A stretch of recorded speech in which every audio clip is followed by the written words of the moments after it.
लग रहा है कि हम लोग काफी सीरियस मूड में बैठे हैं, लेकिन वजह नहीं आ रहा। तो मैडम भी आई, इंट्रोडक्शन दिया अपने सब्जेक्ट के बारे में। मुझे लगा था जैसे हेलो कि पेरेंट्स को पढ़ा रहे हैं बच्चों के बजाय। ताली बजाइए जोर से, क्योंकि सुस्ती पे काम हो। आज का प्रोग्राम कुछ स्पेशल प्रोग्राम है आप सबके लिए, और रिलेशन है पेरेंट्स का, टीचर्स का और बच्चों का आपस में स्कूल के अंदर इम्पोर्टेंट है। और सबसे दुख की बात मैं जरूर कहना चाहूंगा पहले है कि मैंने पूरे जोर लगाए और टीचर्स की ड्यूटी लगा कि 100% पेरेंट्स आने चाहिए। तो आपके 78 पेरेंट्स में 51 पेरेंट्स। मैंने वहां मीटिंग की थी दुर्गापुर स्कूल में, और मेरी सबसे पहली खुशी थी, रिकॉर्ड तोड़ा कि 92 पेरेंट्स में 90 पेरेंट्स प्रेजेंट थे। 90। और मैं घर से पूछ रहा हूं कि मैं आऊं कितना जी? 10। अब जो 10 पेरेंट्स पहले आए वो 1 घंटा वेट कर रहे हैं, क्योंकि टाइम की अहमियत बहुत इंपॉर्टेंट है लाइफ में। If you do not honour the time, time will not honour you. Time की रेस्पेक्ट करेंगे तो आपको रेस्पेक्ट मिलेगी। कहते हैं मेरा टाइम ऐसा चल रहा है, अरे तूने खुद चला रखा, टाइम तो सही चल रहा है कि नहीं? टाइम को दोष देते हैं। और टाइम की इंपॉर्टेंस, जैसे बच्चे सुबह तैयार होते हैं, आप सुबह नाश्ता बनाते हैं, बच्चों को तैयार करते हैं। अरे उसको जरा बंद कराओ, पहले पीछे काम चल रहा है, करवाते हैं। तो एक चीज आप यहां से आज ये जरूर सोच के जाइएगा कि respect the time and time will respect you. Respect time से क्या होती है? आप सुबह पढ़ते हैं, ड्यूटी पे जाते हैं, अपने काम को अच्छे ढंग से करते हैं, एक अच्छा रिजल्ट बनाते हैं। जब अच्छा रिजल्ट बनाते हैं, बच्चे अच्छे पढ़ते हैं, तो अच्छी नौकरी मिलती है, अच्छा पैसा आता है। तो टाइम पे आपने काम किया तो टाइम के साथ साथ फिर आपको रेस्पेक्ट मिल रहा है ना, किसी भी में ले लीजिए, ये बहुत इंपॉर्टेंट है। अभी चलिए कुछ पेरेंट्स आए तो देर से आए तो मैं घड़ी देख रहा था, एंट्री 10:30। तो ये अच्छी बात नहीं है। मैं तो 2 दिन से घर पे अकेला हूं। इस सुबह 9 बजे प्रोग्राम है, मैडम प्रयागराज के दर्शन करने। सुबह उठा, रसोई में गया, चाय बनाई पहले अपने लिए, फिर नहाया, पूजा की, फिर कपड़े को वेट किया कि 10 पेरेंट आए, तो फिर उधर वेट करता रहे पेरेंट आए। ये नहीं होना चाहिए। क्या हमारे पास अपने बच्चे के लिए इतना भी समय नहीं? और हम संडे को क्यों रखते हैं? कि ताकि पेरेंट्स की छुट्टी रहती है, उनका काम सफर ना हो, उनकी ड्यूटी सफर ना हो। और ये इतना भाव जरूर होना चाहिए कि टीचर्स भी आए हैं घर से, जबकि हमारे एजुकेशन डिपार्टमेंट से हमारे साथ बैठे हैं, तो संडे को आना कितना भारी होता है कि एक दिन छुट्टी मिलती है। वो टीचर उसमें भी आ रहे हैं। सहमत है मेरी बात से? तो भी आपका बच्चा 4 साल और पढ़ेगा, तो टाइम का ध्यान रखिए प्लीज, और बच्चों को सिखाइए कि respect the time and time will respect you. आज कुछ बेटर स्ट्रेंथ है, पहले से नहीं तो 30% के करीब पेरेंट्स आते हैं। अब मैं सोचता हूं जब पेरेंट्स के लिए इतना टाइम नहीं बच्चों के लिए, तो क्या एक्सपेक्ट करते हैं बच्चों से? क्या बच्चे स्कूल में भेज कर हमारी ड्यूटी खत्म होगी? ये बहुत बड़ी भूल है। मैं भी पढ़ा हूं, गांव में पढ़ा हूं 8वीं तक, तो मिडिल क्लास में 3 रूम थे, 6ठी 7वीं 8वीं, प्राइमरी अलग था, वहीं से पढ़ के निकले। लेकिन पेरेंट्स आजकल ठीक है, कंप्यूटराइज युग है, हर आदमी बिजी है, लेकिन बिजी के साथ साथ युग कोई भी है, बच्चों का ध्यान रखना पड़ेगा। उस समय के हिसाब से हमें बदलना पड़ेगा। तो ये आपका 8वीं क्लास यानी मिडिल क्लास बच्चे की लाइफ का, पूरी लाइफ की स्टडी का बेस है। 6ठी, 7वीं, 8वीं में जो बच्चा जिस सब्जेक्ट में परफेक्ट होगा, जिस सब्जेक्ट में बच्चों को लगा कि ये सब्जेक्ट अच्छा है, होता है ना हर बच्चे के साथ में, किसी को हिंदी अच्छी लगती है, किसी को मैथ्स अच्छा लगता है, किसी को केमिस्ट्री अच्छी लगती है। क्यों सुविधा है ना? ये टॉपर लड़की, अच्छी लड़की, ऑलराउंडर है, बैठी बात सामने। तो छोटी सी की बोलती नहीं थी जब सब कुछ पता है, जब नर्सरी में आई।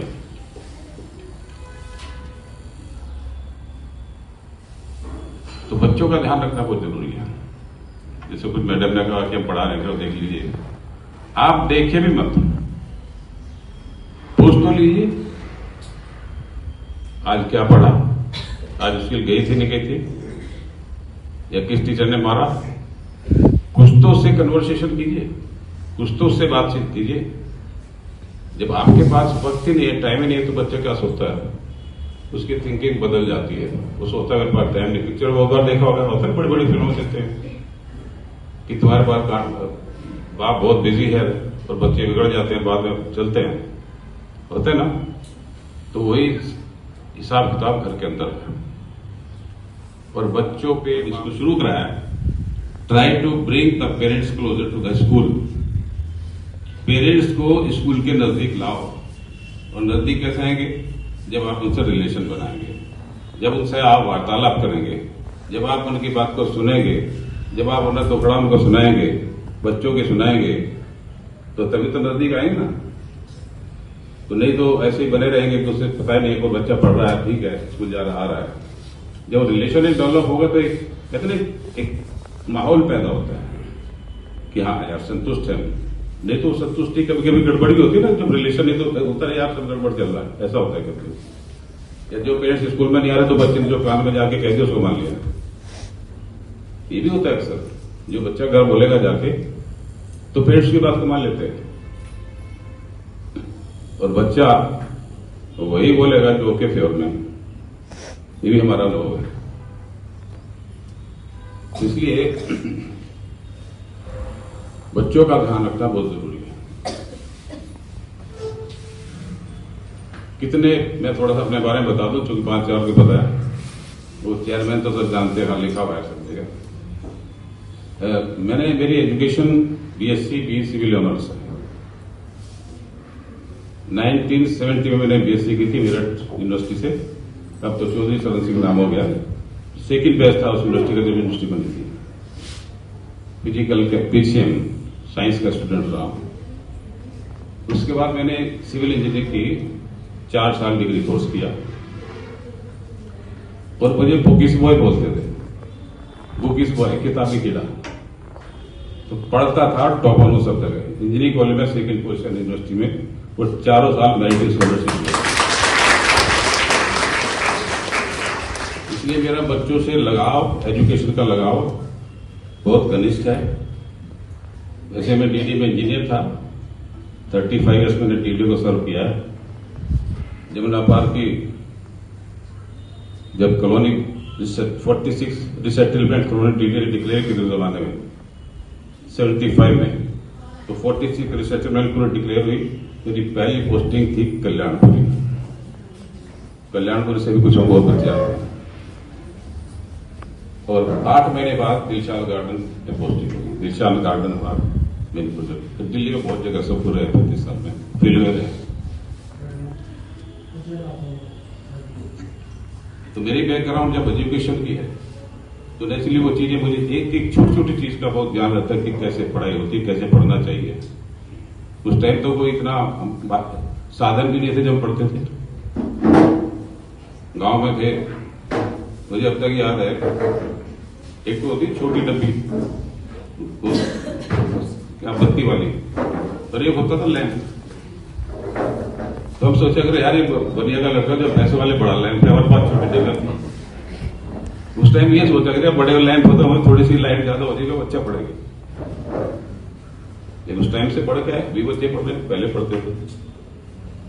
तो लाइफ हम लोग सारी मतलब देखिए, तो आप समझ सकते हैं कि लेकिन सिस्टम एजुकेशन का बच्चों के पढ़ने का चाहे वो समय था वो आज समय वो नहीं बदलेगा। थोड़ा पैटर्न बदलता है, सिलेबस बदलता है, थोड़ा सा स्टाइल बदलता है, लेकिन पैटर्न वही है, संस्कार वही है, कपड़े बदलते हैं। तो कपड़े कुछ ही बदले, मॉडर्न होना पड़ेगा, समय के साथ चलना पड़ेगा, लेकिन संस्कार नहीं बदलना है। संस्कार बच्चों को आना चाहिए, संस्कार बच्चों में सिखाना चाहिए। मेरे 2 बच्चे हैं, दोनों यूएसए में पढ़ने के जबरदस्ती भेजना नहीं चाह रहा था, लेकिन आए नहीं, सेट हो गए। एक लड़का कह रहा हूँ, उनको मैंने ये संस्कार सिखाया जब यहां से निकले घर से। मैं कहा बेटे, अब तुम बाहर पढ़ने जा रहे हो तो माँ बाप बहन सिस्टर सब कुछ तुम ही हो, कोई नहीं देखेगा तुम अमेरिका में वहां पढ़ रहे हो। बस एक ध्यान रखना, क्योंकि मैं भी हॉस्टल में पढ़ा हूं, कि जब बच्चे जवान होते हैं बाहर पढ़ने जाते हैं, डिग्री कॉलेज में आते हैं, थोड़ा सा वातावरण खुलता है, लाइफ है, तो बच्चे जाते भी हैं, तो नई नई चीज देखने का शौक भी होता है। वो तो अमरीका ठहरा, तो मैंने ये की बात सिखाई थी कि तुम जहां बच्चों के साथ घूमने जाओ और तुम्हें लगे कि जहां हम गए वो अच्छी जगह नहीं है, मुझे मन नहीं कर रहा है, मुझे नहीं आना चाहिए था, उसको रिपीट मत करना। एक बार तो देखो, हर चीज को देखो, लेकिन टेक डिसीजन तो उसको लेने से हमारे संस्कार, हमारे माँ बाप पे, हम पे क्या असर पड़ेगा, तो उसको अवॉइड कर देना। वही आपको क्लास में मैं समझता हूँ किसी के रेफरेंस में अगर आप बच्चों को ये कहें, तो ये मैं भी जब क्लास में जाता हूँ तब मैं हमेशा बोलता हूँ मेरे एक गुड फ्रेंड, और प्राइमरी से शुरू किया गया 2 साल कि प्राय बच्चे आप पता होते हैं बेचारे लड़ते रहते हो, तो बच्चे तो लड़ते ही हैं, वो अलग बात है, लेकिन मैं ये कहता हूं कि आपस में अच्छे दोस्त बनाओ, अपना ग्रुप बनाओ, और ये ग्रुप आपको 12वीं क्लास तक काम आएगा और फिर लाइफ में काम आएंगे। अच्छे दोस्त बनाना बहुत इंपॉर्टेंट है। अगर पहला ग्रुप गड़बड़ हो गया तो फिर वो वहां पर बिखरने लगता है। ऐसे ही आपको घर पे पूछना चाहिए कि आपके दोस्त कौन है, आपके घर पे आपके बच्चे के साथ में जो दोस्त आ रहा है वो किस टाइप का है, बैकग्राउंड क्या है, पढ़ने वाला है ना पढ़ने वाला है। बहुत छोटी छोटी बातें हैं, बहुत छोटी छोटी बातें हैं, लेकिन बहुत इंपॉर्टेंट है। कुछ बच्चे बहुत सॉलिड होते हैं, वो न घर पे किसी को लाते हैं न जाते हैं, ऐसे बच्चे हैं। और ऐसे बच्चे बहुत हैं कि जो बाहर निकलते हैं उनको ग्रुप जैसे, तो ग्रुप का प्रभाव कहते हैं, मोटी कहावत थी पहले, भाई संगत का बहुत प्रभाव पड़ता है। करेक्ट लोकेशन का उन्हें नहीं पता होता, तो जहां बच्चे पढ़ रहे हैं स्टडी रूम के अंदर, उनके एक सेंटर में मैप लगा दीजिए, ताकि 5 से 10 मिनट बच्चा रोज देखे, तो कहीं ना कहीं नजरें पढ़ने से वो चीजें उन्हें दिमाग में रहे कि ये लोकेशन यहाँ पर है, ये स्टेट मेरी इस जगह है। बच्चा रोज अपने रूम में जाएगा, 5 से 10 मिनट वो देखेगा। एंड देन पॉलिटिकल साइंस के अंदर तो उसके लिए हम क्या कर सकते हैं, आप एज अ पेरेंट उनसे पूछिए कि बेटा इस चीज का क्या काम होता है, एज अ नागरिक आपको क्यों ये चीजें करनी चाहिए, ताकि बच्चा आपके क्वेश्चंस को सुने, दूसरे दिन स्कूल में आए और टीचर से पूछे कि मैम अगर हम ये चीज नहीं करते तो क्या होगा। ठीक है, की अपनी विशेषता है। ठीक है, अब सोशल साइंस टीचर मुझे बच्चों के पेपर के अंदर कुछ चीजें में कमियां लगती हैं, जैसे कि जब मैं हिस्ट्री पढ़ा रही होती हूँ तो उन्हें डेट्स जो होती हैं वो बहुत ज्यादा दिक्कत करती हैं, जिसके अंदर हम बच्चों के लिए टाइम यूज का इस्तेमाल कर सकते हैं। 1950s के अंदर जो जो चीजें हुई हैं उनको एक चार्ट पेपर पे लिख के उनके स्टडी रूम में लगा सकते हैं। तो मैं बोला था कि सारा मैं कराती हूँ, क्योंकि अब रिवीजन टाइम ही है ये बच्चों का। जितना अभी तक तो ये था सिलेबस पूरा करना है, पढ़ना है, लेकिन बच्चे क्या सीख पा रहे हैं उस चीजों को, अब सही गलत, क्योंकि अगर बच्चों ने पढ़ लिया, एक रटना होता है एक सीखना होता है। आगे के लिए फ्यूचर हमारा तभी ब्राइट होगा ना जब हम अच्छे से लिख पाएंगे। पढ़ने का महत्व तभी है। तो मेरा बस यही इंटेंशन है आप लोगों के सामने कि आप बच्चों का सारा काम चेक करें, बच्चों ने कहाँ गलती की है, मैं सब नोट डाउटिंग हूँ उसमें, तो आप एक बार देखें, चेक करें और अगले दिन अगर आपको मेरी तरफ से मेरी कोई गलती लगी है तो उसमें लिख कर भेज दें। अगर रोज नहीं हम मिल पाते हैं तो मैं ये चाहूंगी कि आप भी थोड़ा ध्यान दें। तो अंत में मैं अपनी वाणी को विराम देते हुए यही कहूंगी कि सभी बच्चे पूरी मेहनत और लगन के साथ पढ़ रहे हैं और कार्य को कर भी रहे हैं। हम सभी टीचरों का भी प्रयास है कि उन्हें पूर्ण रूप से सिखाया और पढ़ाया जाए। आप इस महीने छात्रों पर घर पर जाकर पूरा ध्यान दें ताकि आने वाली परीक्षा में बच्चे अच्छे नंबरों से पास हो। Thank you so much. तो मुझे अच्छा लगता है, यहाँ पे बच्चे अच्छे से पढ़ते हैं और टीचर्स भी बहुत अच्छे से ध्यान देते हैं, एक्टिविटी कराते हैं, तो मुझे अच्छा लगता है। मैं चाहती हूँ कि मेरी बेटी यहाँ 12th तक पढ़े। आप लोगों को बताया, लेकिन मुझे जो दिखता है कि इसमें हमारे पेरेंट्स की ही कमी है। हम अभी ये डिसाइड नहीं कर पाते या ये निश्चित नहीं कर पाते हैं कि हमारे लिए क्या महत्वपूर्ण है। हम जब घर में रह रहे हों, अभी हम अपने बच्चे को सेंटर में नहीं ला पाते हैं कि हमारे लिए बच्चा महत्वपूर्ण है कि जो हमने कहा समझे हमारी सुविधाएं। हम मोबाइल को देखते देखते कई घंटे बिता देते हैं, लेकिन 1 घंटा भी बच्चे के पास नहीं बैठते, ना उसका शेड्यूल फिक्स है कि वो कितनी देर पढ़ेगा, कितने टाइम से कितने टाइम तक पढ़ेगा। कुछ समय घर में जैसे बच्चा पढ़ रहा होता है, आपको कोई सामान बाहर से लाना है तो आप बच्चे को ही आवाज मारते हैं, खुद नहीं जाते। जो मैंने ये देखा सरकारी स्कूल में बच्चों से बात करके, पेरेंट्स एकदम कंफर्ट जोन में रहना चाहता है। बच्चा पढ़ रहा है तो पढ़ाई से मेरा कोई लेना देना नहीं। ऐसा नहीं है। जब तक आप ये जरूरी नहीं समझेंगे कि बच्चे को पढ़ना है, कहीं जाना है तो बच्चे का जाना जरूरी है कि नहीं है, ये आप डिसाइड करेंगे। हमारे उद्देश्य तो बड़े बड़े हैं। हम चाहते हैं बच्चा हमारा इंजीनियर बन जाए, डॉक्टर बन जाए, तो उसके लिए उतनी मेहनत भी जरूरी है। जितनी बड़ी चीज प्राप्त करनी है उसके लिए उतना हार्ड वर्कर होना चाहिए। आप अगर मोती पाना चाह रहे हैं समुद्र से, तो मोती और सीप दोनों मिलते हैं। मोती पाने के लिए आपको समुद्र में नीचे करना पड़ेगा, और सीप पाना है तो किनारे मिल जाएगा, पानी के बहाव के साथ आ जाएगा।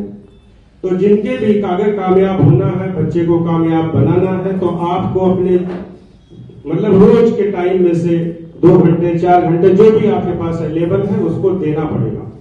अब आप मोबाइल चला रहे हो, आप टीवी देख रहे हैं, तो बच्चे को कैसे मना करेंगे? बच्चा तो यही सोचता है ना कि जो गार्जियन कर रहे हैं यही अच्छा है। आप मोबाइल चला रहे हैं, बच्चे से कहते हैं पढ़ो, क्यों नहीं पढ़ रहा है? नहीं, उस पर कोई प्रभाव नहीं। आप छोड़ के देखिए, आप उसके साथ एक किताब लेके बैठिए, कोई कहानी की किताब लेके बैठिए। आप झूठ बोलते हैं, उससे कहते हैं कि वो सही बोले, नहीं बोलेगा। आप पहले वो अपनी दिनचर्या में लाइए। आप टाइम टेबल वाले बनिए। आप संडे को 8 बजे तक सोएंगे तो बच्चा 9 बजे तक सोएगा।